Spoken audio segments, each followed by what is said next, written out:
कस तरी होतं ग बाई. काय होतंय मोनिका कांबळे, तुम्हाला तर मॅडम बनायचं आहे. अशा आजारी पडल्यावर कसं होणार आहे? अहो मॅडम एवढी दगदग सध्या झाली ना. सुट्ट्या पाहिजे मग तिला. नाही बाई मला सुट्टी पाहिजे. मॅडमने सांगितलं शिकवायचं म्हणलं शिकवायच्या प्रॅक्टिस. चालन बाळा थांबूयात. मी हार नाही मानत कशाला बाई. नाही सांगते तुम्हाला आता पण ते लई जर कसं तरी 4 वाजे सुद्धा थांबलो. मी शुक्रवारी थांबलो. घरी यायला पोरांना 5-5:30 होतं. तेच 4 पर्यंत थांब म्हणल्या. दुसऱ्या क्लासमध्ये मला आता आणायला जायचं बाई. आज सुट्टी आहे. एकला सुट्टी आहे ना. सांगता येत नाही.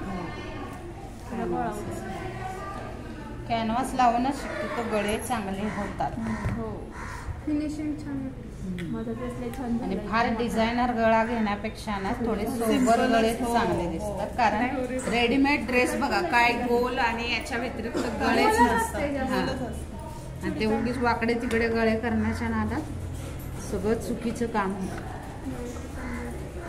माझा सगळ्यात पहिलाच गळा किती छान झाला. फिनिशिंग लई छान आलं. ह्याला अम्ब्रेला स्लीव्ज नको बरं का. हे कॉटन आहे ना. 3/4 स्लीव्ज वगैरे लावली तर